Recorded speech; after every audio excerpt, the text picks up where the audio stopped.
semaine, Bissika Nyon se résume Bakou, ya Kolanda, solo la plus, ya lundi 25 mars 2024, ya Bandi, Motenebino. Sous le patronage du chef de l'État, son Excellence Félix Antoine Tshisekedi Tshilombo et Sengeli Boyeba qui quelques avenues, na province ya Nord, qui vous a dit Kolata, Lele Asika. Bon détail, na reportage, oui.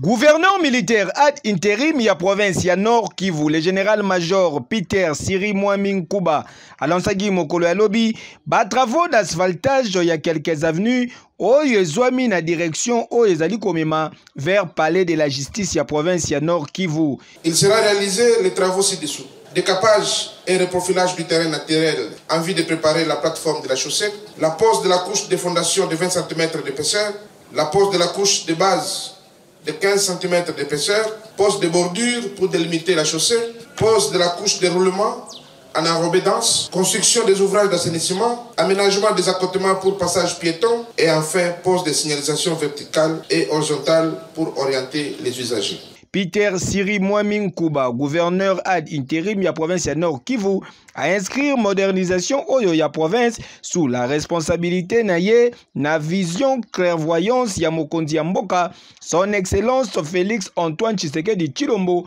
Fachi Beton Mukwantombolo. C'est avec une immense joie et un profond sentiment de responsabilité que je me tiens devant vous ce jour pour marquer le lancement officiel des travaux de modernisation des avenues qui desservent le palais de la justice dans le quartier Keshero, au cœur de la ville de Goma. Cette initiative capitale s'inscrit dans le cadre de notre engagement continu envers le développement de notre province, le Nord Kivu. Vous me permettrez ainsi, avant tout propos, de rendre un vibrant hommage sincère et chaleureux à un leader exceptionnel, le président de la République démocratique du Congo, son Excellence Félix Antoine Tshisekedi Tshilombo, commandant suprême des forces armées de la République démocratique du Congo et de la police nationale congolaise, pour sa vision audacieuse et ses initiatives stratégiques qui ont ouvert la voie à des projets de transformation positive où les ouvrages d'infrastructure sont au cœur de son agenda. Mesdames et messieurs, distingués invités, s'agissant de la modernisation de l'avenue de la conférence ainsi que des avenues connexes du palais de la justice, parce que c'est de ces derniers qu'il s'agit présentement, il est important de souligner que ces travaux viennent compléter les efforts entrepris en début du mois de février, où d'autres projets ont été lancés dans les quartiers Imbi. Ces réalisations successives démontrent notre détermination à étendre les bienfaits du progrès à chaque coin de notre province. Mesdames et messieurs, distingués invités, l'avenir de la conférence, en tant que voie principale menant au palais de la justice, joue un rôle crucial dans la vie quotidienne de nos concitoyens et dans le bon fonctionnement de notre système judiciaire. Et a un double objectif. Ces travaux contribueront non seulement à améliorer l'esthétique de notre environnement, mais aussi à renforcer l'efficacité des déplacements, à faciliter l'accès aux institutions judiciaires et à créer de nouvelles opportunités pour nos entrepreneurs locaux. En investissant dans la modernisation de ces avenues, nous investissons dans la qualité de vie de nos concitoyens, dans la création d'emplois locaux et dans la stimulation de l'économie de notre province en général et de la ville de Goma en particulier. C'est pourquoi je tiens à exprimer ma gratitude envers tous les acteurs impliqués dans la réalisation de ces projets, des entrepreneurs aux membres de la communauté locale. Votre collaboration précieuse est la pierre angulaire de notre succès collectif. Mesdames et messieurs, distingués invités, je vous rassure ainsi que ces travaux que je lance aujourd'hui seront achevés dans les délais de 4 mois, étant donné que l'entreprise d'exécution, je cite, la SOCOC a déjà prouvé son professionnalisme et son engagement envers l'excellence. Kasi esengeli boyeba ke malgré province ezali sous état de siège, misala ezali kobeta madada na makasi ya le garant de la nation Papa Yabana, son excellence Félix Antoine Tshisekedi Tshilombo. Tunafurahia kuona jinsi maendeleo inaendelea kabisa katika mwingine yetu ya Keshia. Tunamfelicite jinsi iko naendelesha hii kazi vile. Consolidons les acquis to bandai koloba yangoyo. Kejo. Avenir Lengesa na ngambu ya commune ya Ngiringiri nzoka nde misala esila te misala ekatana bozaba détail na reportage signé Fiston Pero. Population pe baisage ya route Elengesa na ngambu ya commune ya Ngiringiri, plus précisément na niveau ya ngunza bazali komituna soki ezalaka nini.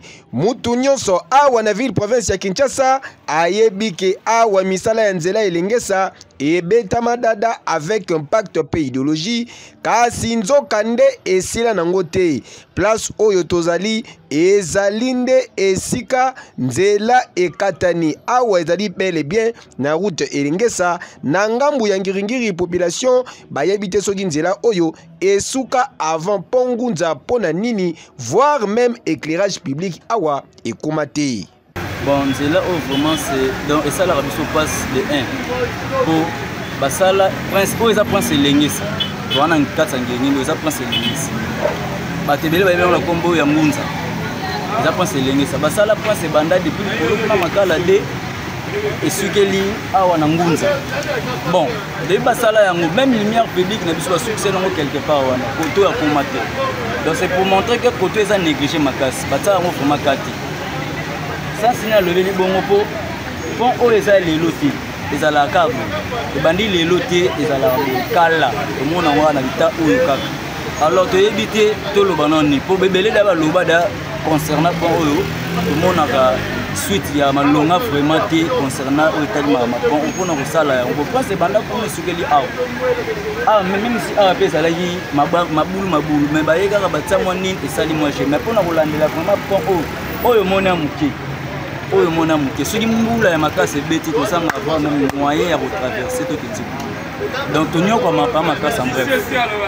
Donc ceux qui peut être que tokomona mutu ezaki ya bien comme gouvernement ata le tona bizela o c'est tout non awana enyoko la biso makasi pression ezo simba te tele mona mpesa donc pesa comme bien bakoja likolo président na biso Félix Tshilombo abatela biso ma espace monde presque comme monene tokoka te biso moto bakoteka donc bato baleka na cibo donc wala kaka place eza mokie baba tope force bali personne mona.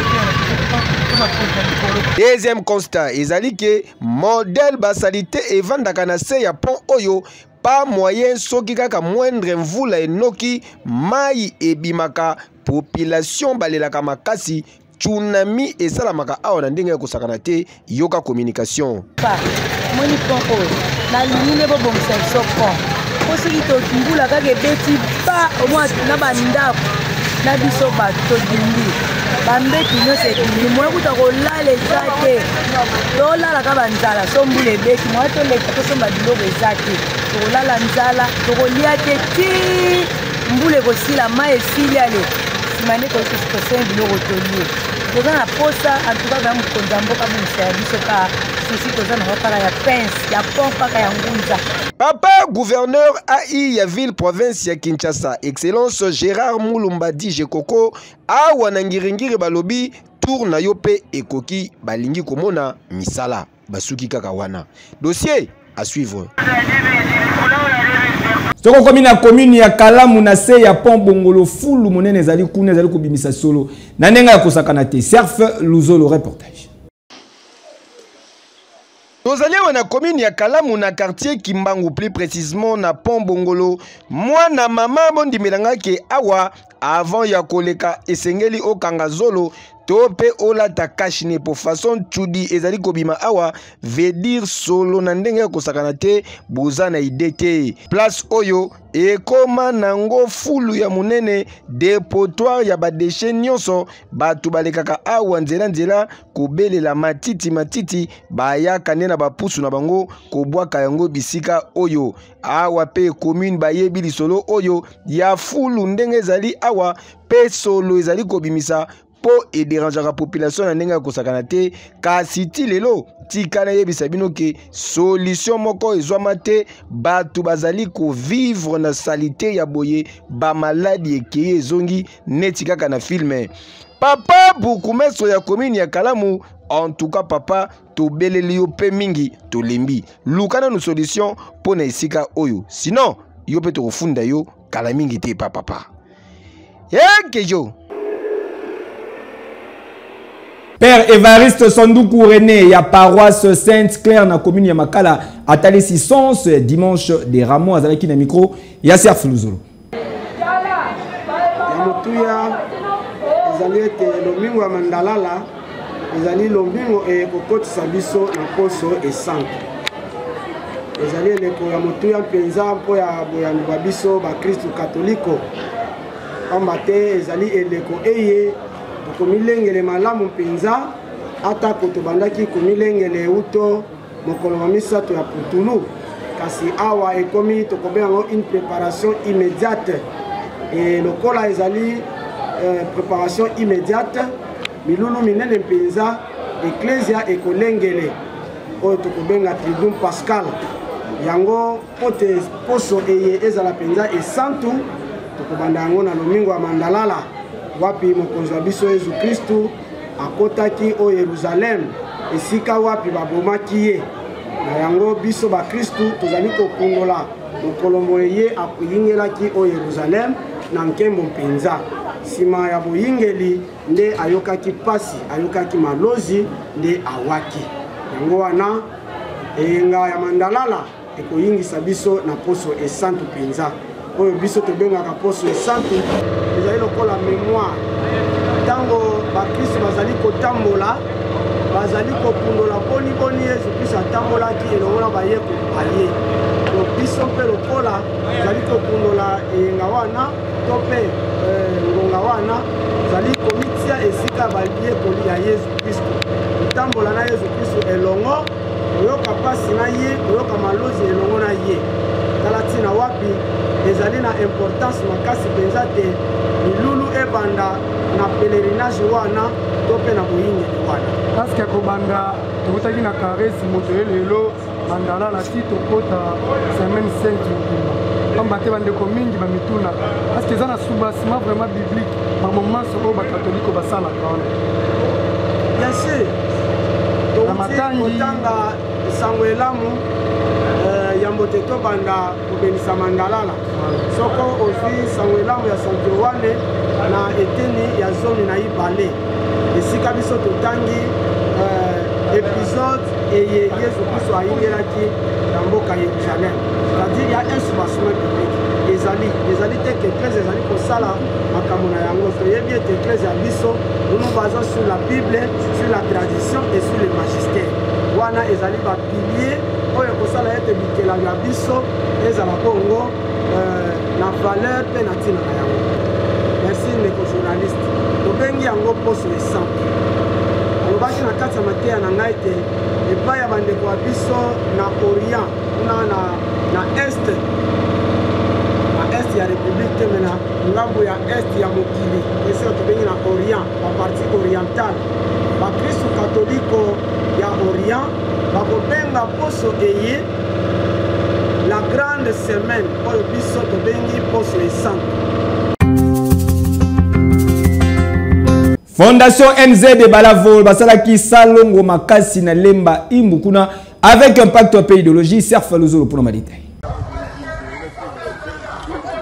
Ango balembaka te pe basalaka yango na bonne volonté ekoma bango mosala na bango ya samedi nyonso ya kosala kasalongo na quartier Njili Kilambo na Lemba Imbu na komini ya Mongafula. Bango banani Fondation NZ Balavo oyo ekumbamaka epai ya ye moko président fondateur Balavo NZ bakiselaka ye Papa Soin basalaki bongo bobangi na salongo awa na route de la paix pe na wenze ya Lonwa na komini ya Mongafula na Lemba Imbu. Botala bino moko ndenge bapaloli balabala après banguruti yango wenze komisi kalokola Galilea ba mama basepeli pe ba expliquer boye. Papa ngai na sepeli makasi vraiment parce que tolaki bato moko ozika matito che quelque part plus on ça la msala etikali ka bongo. En plus de ça, donc il a fait sur longonia.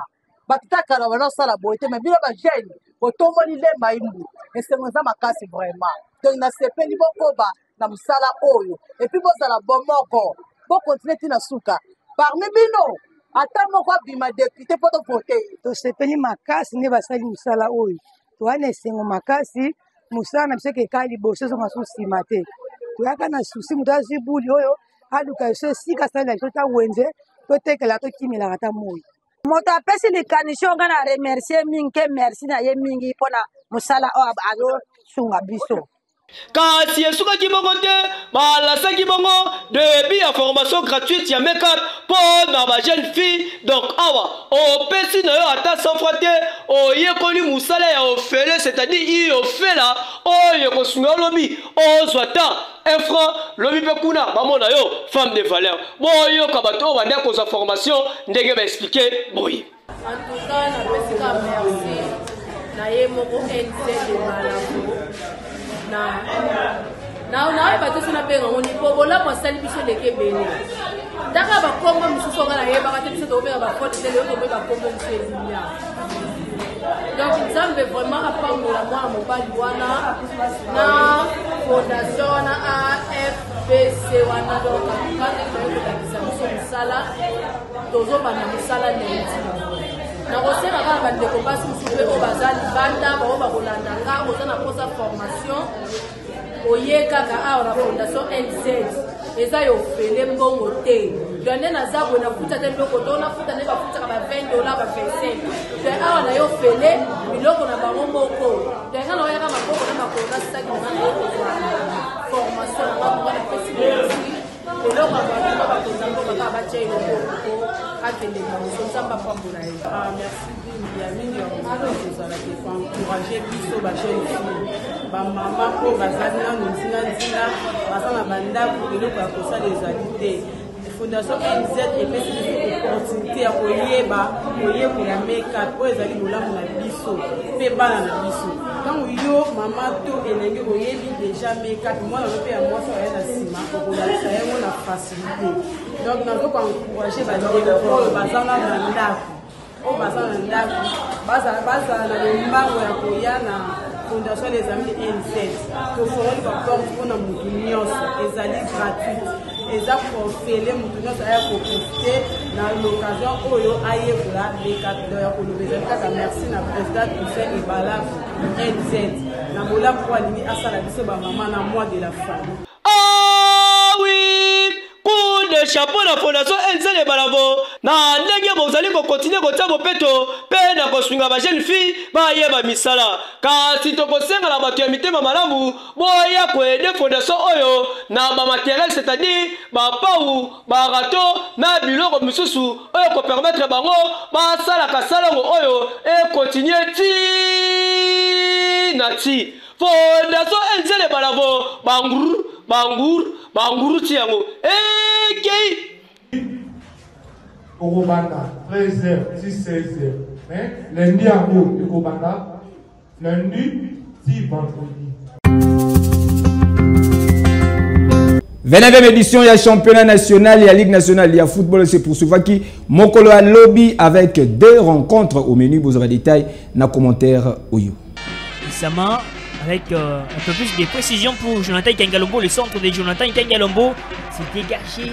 29e édition du championnat national de football et c'est poursuivra qui lobby et l'équipe Plus précisément, mokolo ya dimanche 24 mars avec des rencontres na menu na cadre ya phase ya playoff. Opération.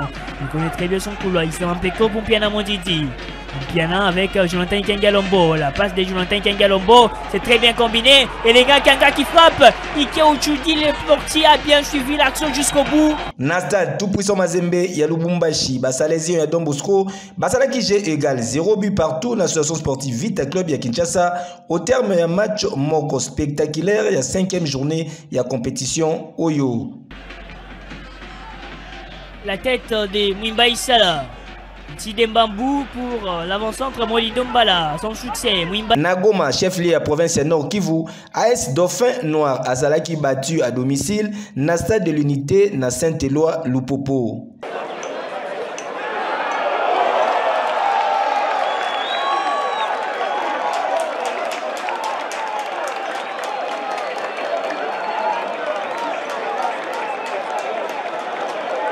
Deux buts à 1, des scores et sanctionnés qui rencontrent Oyo.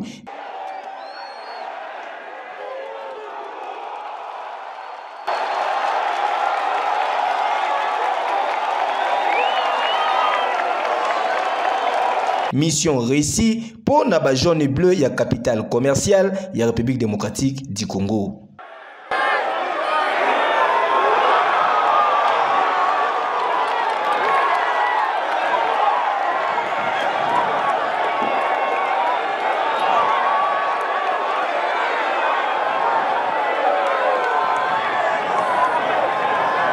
Merci pour la confiance, en paix, fidélité. Vous avez qui tellement ébélé à Kolanda Solo la plus. Yamokola Lelo, vous sepeli na ba image, vous paie ça. Merci na Ado Mosha, Azalaki na sima caméra. Bama taba qui te va bol kolmabile. Ngai na bino tukutani lubi.